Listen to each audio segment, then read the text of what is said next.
Di dalam lift yang bergerak naik dari lobi ke lantai 27, Anda menggenggam erat tas kulit itu. Jahitannya rapi, logonya berkilau samar di bawah lampu LED. Tas ini adalah pernyataan. Pernyataan bahwa cicilan apartemen dan tagihan kartu kredit tidak berhasil mengalahkan Anda. Di sudut lift, seorang tetangga dari lantai 32 melirik tas itu, lalu ke sepatu Anda, kemudian kembali ke wajah Anda. Matanya tidak menunjukkan kekaguman, matanya melakukan audit. Ia menghitung harga tas itu, mengalkulasi probabilitas bahwa tas itu asli, dan membandingkannya dengan model mobil yang Anda parkir di basement. Anda merasakan tatapan itu sebagai validasi. Padahal, itu adalah pisau bedah yang menguliti kebohongan finansial Anda. Keheningan di antara lantai 15 dan 20 adalah ruang di mana gengsi Anda dan penghakiman tetangga Anda beradu tanpa suara. Anda berdua tersenyum saat pintu lift terbuka di lantai 27. Senyum Anda adalah topeng kelegaan. Senyumnya adalah penutup buku catatan mentalnya. Di meja kafe, tas itu tidak diletakkan di lantai. Tas itu diberi kursi sendiri. Logo peraknya sengaja dihadapkan ke lorong, berfungsi sebagai perisai sekaligus suar. Orang-orang yang lewat melihatnya. Beberapa melirik sekilas, yang lain menatap lebih lama. Setiap tatapan adalah suntikan kecil dopamin. Anda memesan kopi paling murah di menu, tanpa kue. Saat barista menyebutkan harganya, ada jeda sepersekian detik sebelum Anda mengeluarkan kartu debit, bukan kartu kredit. Dalam jeda itu, seluruh konstruksi citra diri Anda runtuh menjadi debu. Anda berharap mesin EDC tidak mengeluarkan suara penolakan. Barista itu tidak peduli, ia hanya ingin menyelesaikan transaksi. Namun bagi Anda, tatapannya yang netral terasa seperti penghinaan.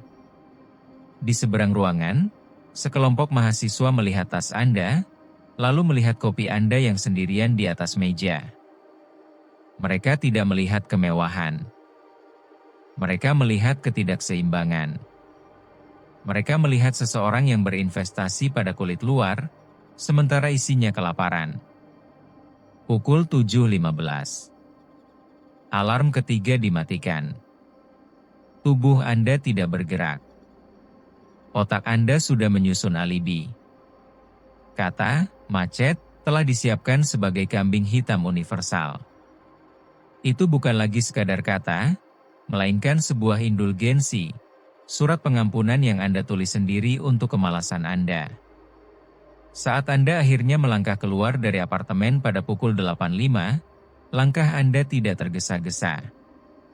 Ada ketenangan yang ganjil dalam keterlambatan yang terencana ini. Anda tahu persis kalimat apa yang akan diucapkan, napas terengah-engah palsu mana yang akan didemonstrasikan saat tiba di kantor. Pukul 9.22. Anda masuk ke ruang rapat. Semua kepala menoleh.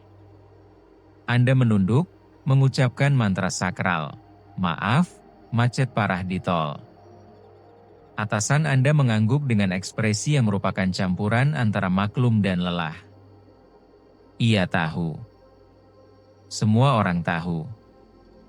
Rekan kerja Anda yang tiba tepat waktu menyunggingkan senyum tipis. Senyum itu berkata, "Saya mengerti, tetapi di baliknya ada perhitungan dingin." Keterlambatan Anda adalah validasi bagi kedisiplinan mereka. Kemalasan Anda membuat ketekunan mereka tampak lebih cemerlang. Mereka tidak marah, mereka justru berterima kasih secara diam-diam. Anda telah memberi mereka poin keunggulan komparatif dalam kompetisi tak terlihat ini. Anda duduk, membuka laptop, dan merasakan kelegaan seorang penipu yang berhasil melakukan aksinya. Padahal, Anda baru saja menjual sedikit kredibilitas Anda untuk 30 menit tidur tambahan. Suara tawa memenuhi kantin kantor.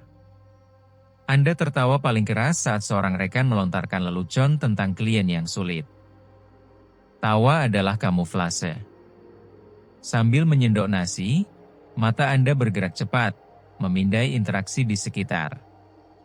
Anda memperhatikan manajer SDM makan semeja dengan tim dari divisi lain. Otak Anda langsung memproses data. Apakah ada restrukturisasi? Siapa yang dekat dengan siapa?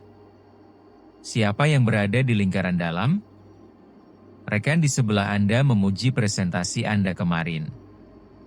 Anda mengucapkan terima kasih, tetapi pikiran Anda waspada. Pujian jarang sekali gratis di ekosistem ini. Apakah ini manuver untuk meminta bantuan nanti? Atau cara untuk membuat Anda lengah? Anda membalas pujiannya, menyoroti kontribusinya yang luar biasa pada proyek lain. Kata luar biasa itu dipilih dengan cermat. Cukup untuk terdengar tulus, tetapi cukup umum untuk tidak memiliki bobot nyata. Ini adalah permainan catur verbal. Setiap pujian adalah pion yang dikorbankan. Setiap pertanyaan adalah upaya untuk membuka pertahanan lawan. Semua orang tersenyum. Semua orang tampak ramah. Namun, di bawah permukaan meja, kaki-kaki saling menendang dengan sopan. Di sini, informasi adalah mata uang, dan aliansi bersifat sementara. Rekan kerja bukanlah teman, mereka adalah variabel dalam persamaan karir Anda. Tawa yang baru saja Anda lepaskan bukanlah ekspresi kegembiraan. Itu adalah suara pelumas sosial yang memastikan roda-roda persaingan terus berputar tanpa menimbulkan terlalu banyak gesekan yang terlihat. Anda menatap layar monitor. Angka-angka di spreadsheet tampak kabur. Di luar jendela, gedung-gedung lain berdiri tegak, penuh dengan orang-orang yang juga menatap spreadsheet. Anda menyebut kondisi ini takdir. Sebuah kata agung yang berfungsi sebagai selimut nyaman untuk menutupi rasa takut. Anda tidak pasrah pada kehendak ilahi, Anda menyerah pada kebosanan. Anda bermimpi tentang membuka kedai kopi, menulis novel, atau pindah ke kota lain. Tetapi mimpi-mimpi itu dihancurkan oleh pertanyaan-pertanyaan praktis. Bagaimana dengan cicilan? Bagaimana jika gagal? Apa kata orang? Jadi, Anda memilih untuk menyebut ketakutan Anda sebagai penerimaan. Anda mengutip filosofi Jawa, Nrimo ing pandum, seolah-olah itu adalah pencapaian spiritual. Padahal, itu adalah anestesi untuk jiwa yang lumpuh. Saat reuni universitas, seorang teman yang sukses dengan startupnya bertanya mengapa Anda masih di perusahaan yang sama setelah 10 tahun.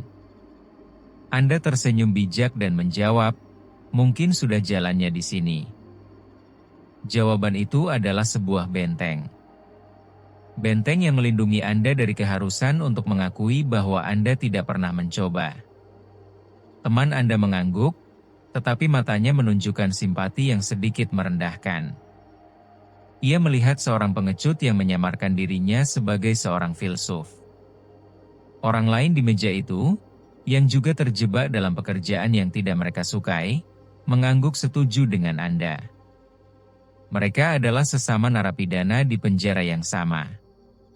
Pernyataan, takdir, Anda adalah validasi bagi kepengecutan mereka sendiri. Anda tidak berbagi kebijaksanaan, Anda berbagi borgol tak terlihat. Kotak kubikel 2x2 meter itu bukanlah ruang kerja.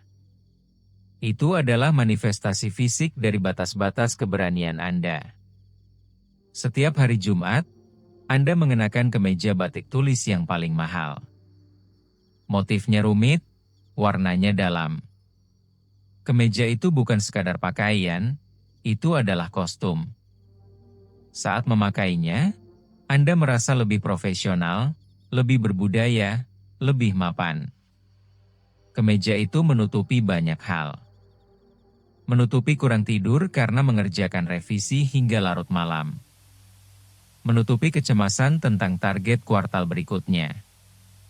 Menutupi rasa mual akibat kopi ketiga yang diminum dengan perut kosong. Di balik kain katun primisima yang halus, Punggung Anda pegal dan bahu Anda kaku. Di ruang rapat dengan klien, Anda menyajikan data dengan postur tegak. Kemeja batik itu membantu. Ia memberikan ilusi ketenangan dan kontrol. Klien melihat kemeja Anda dan, secara tidak sadar, mengasosiasikannya dengan stabilitas dan tradisi. Mereka tidak melihat tangan Anda yang sedikit gemetar di bawah meja. Mereka tidak mendengar jantung Anda yang berdebar kencang saat mereka mengajukan pertanyaan sulit. Rekan-rekan Anda juga mengenakan batik terbaik mereka. Ruangan itu penuh dengan pola-pola indah yang membungkus tubuh-tubuh yang lelah. Semua orang memainkan perannya. Senyum dipertahankan. Jabat tangan dilakukan dengan kuat. Di balik fasad kain yang megah ini, yang ada bukanlah harapan untuk masa depan yang cerah. Yang ada hanyalah kalkulasi untuk bertahan hidup hingga akhir pekan.